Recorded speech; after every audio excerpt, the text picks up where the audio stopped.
Hello friends, welcome back to our YouTube channel exam का पंचनामा। आज हम आप लोगों के लिए साइंस की सीरीज़ लेके आए हैं। तो इस सीरीज़ में हम लोग साइंस के क्वेश्चंस को डिस्कस करेंगे, जिसमें सारे क्वेश्चंस विगत वर्षों में पूछे गए क्वेश्चंस हैं।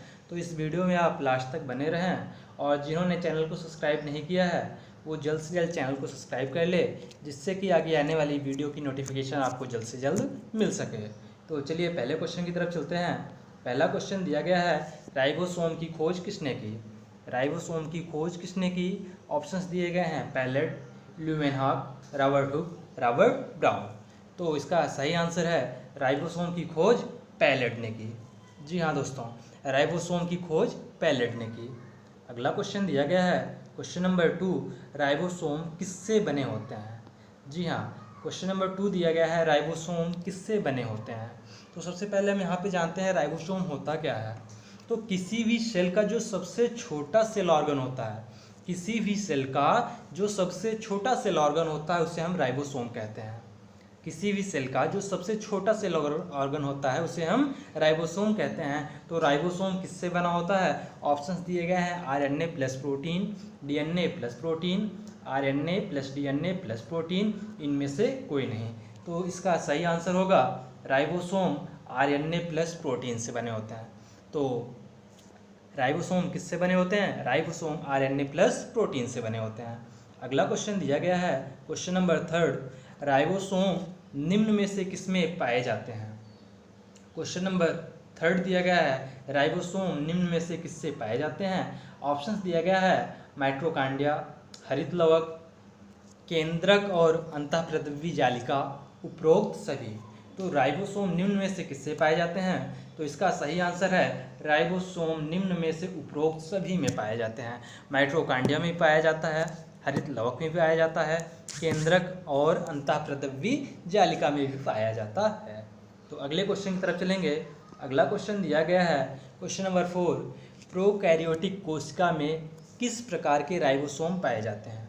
क्वेश्चन नंबर 4 दिया गया है, प्रोकैरियोटिक कोशिका में किस प्रकार के राइबोसोम पाए जाते हैं। तो ऑप्शंस दिए गए हैं 70S, अगला ऑप्शन है 80S, अगला ऑप्शन है 70S एंड 80S, इनमें से कोई नहीं। तो यहाँ पे पूछ रहा है प्रोकैरियोटिक, तो प्रोकैरियोटिक कोशिका में किस प्रकार के राइबोसोम पाए जाते हैं। प्रोकैरियोटिक कोशिका में 70S प्रकार के राइबोसोम पाए जाते हैं। तो प्रोकैरियोटिक किसे कहते हैं? ऐसे सेल जिनमें न्यूक्लियस पूर्ण रूप से विकसित नहीं होता उसे क्या कहते हैं? प्रोकैरियोटिक सेल कहते हैं। ऐसे सेल जिसमें न्यूक्लियस पूर्ण रूप से विकसित नहीं होता है उसे प्रोकैरियोटिक सेल कहते हैं, और जिसमें पूर्ण रूप से विकसित होता है उसे यूकैरियोटिक सेल कहते हैं। जी हाँ, अगले क्वेश्चन की तरफ चलते हैं।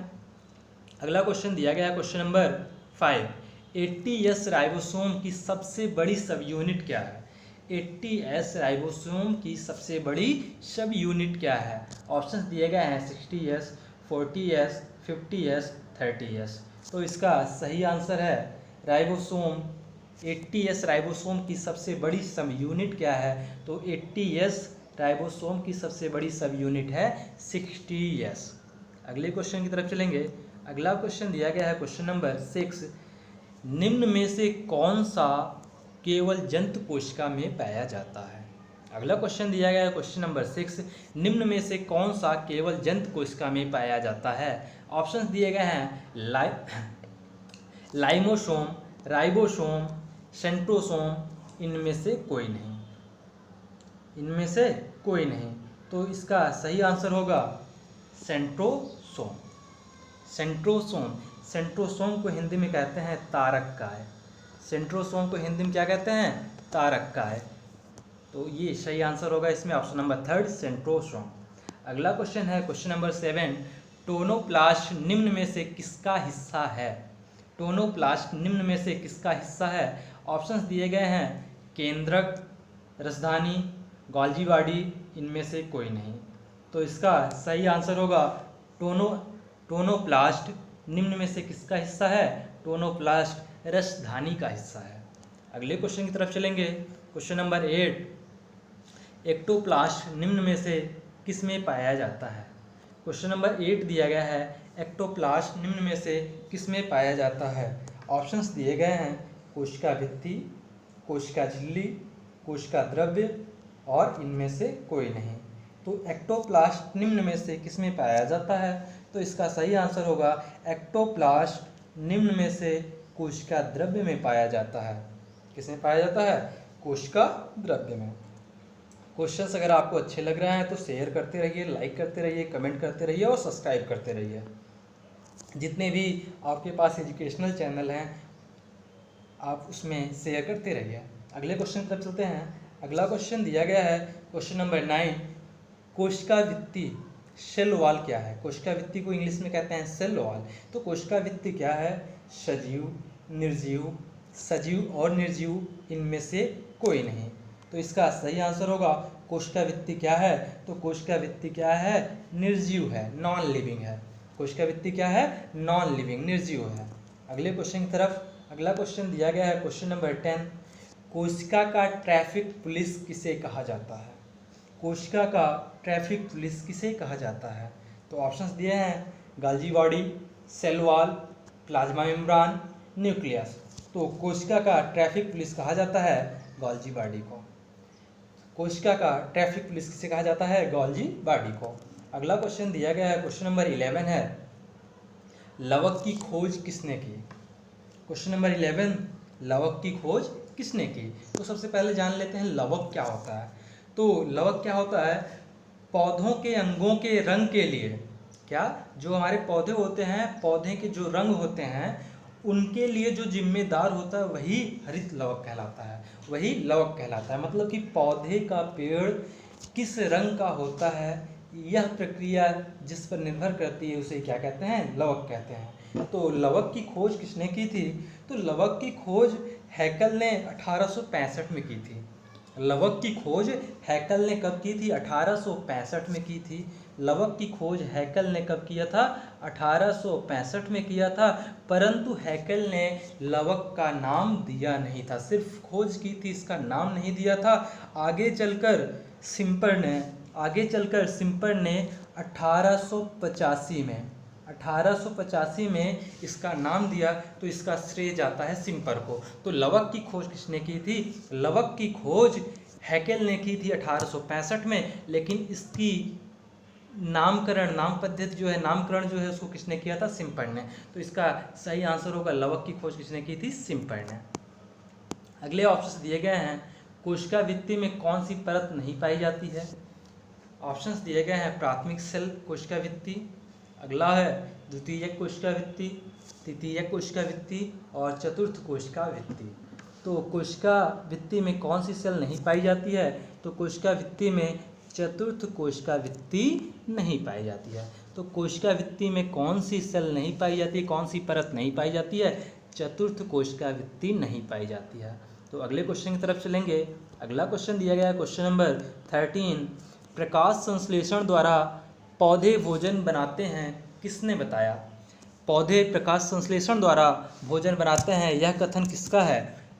तो सिम्पर ने ये चीज़ बताया कि पौधे प्रकाश संश्लेषण द्वारा भोजन बनाते हैं। तो इसका सही आंसर क्या होगा? सिम्पर। सिम्पर ने कब बताया था? 1885 में। सिम्पर ने 1885 में बताया था कि प्रकाश संश्लेषण द्वारा भोजन बनाते हैं।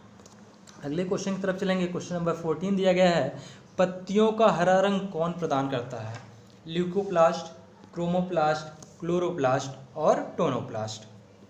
तो इसका सही आंसर होगा पत्तियों को हरा रंग कौन प्रदान करता है? तो पत्तियों को हरा रंग क्लोरोप्लास्ट प्रदान करता है। अगला क्वेश्चन दिया गया है क्वेश्चन नंबर 15, फूलों और बीजों को विभिन्न प्रकार के आकर्षक रंग कौन प्रदान करता है? फूल और जो बीज होते हैं उनमें जो रंग होता है वह कौन प्रदान करता है? ऑप्शन दिए गए हैं ल्यूकोप्लास्ट, क्रोमोप्लास्ट, क्लोरोप्लास्ट, टोनोप्लास्ट। तो इसका सही आंसर होगा क्लोरोप्लास्ट। क्या होगा सही आंसर? क्लोरोप्लास्ट। फूलों और बीजों को जो रंग प्रदान करता है वो कौन करता है? क्लोरोप्लास्ट। अगले क्वेश्चन की तरफ चलेंगे। अगला क्वेश्चन दिया गया है अवर्णीय लवक। अवर्णीय लवक को इंग्लिश में कहते हैं ल्यूकोप्लास्ट। तो अवर्णीय लवक मुख्यतः किसमें पाया जाता है?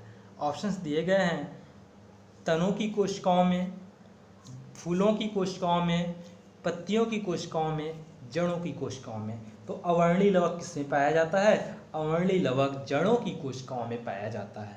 अवर्णीय लवक जड़ों की कोशिकाओं में पाया जाता है। क्वेश्चन अच्छे लग रहे हैं तो शेयर करते रहिए, सब्सक्राइब करते रहिए। अगला क्वेश्चन दिया गया है, डीएनए के द्विकुंडलित संरचना मॉडल किसने प्रतिपादित किया? ऑप्शन दिए गए हैं वाटसन एवं क्रिक ने, ह्यूगो डी व्रीज ने, लैमार्क और डार्विन ने।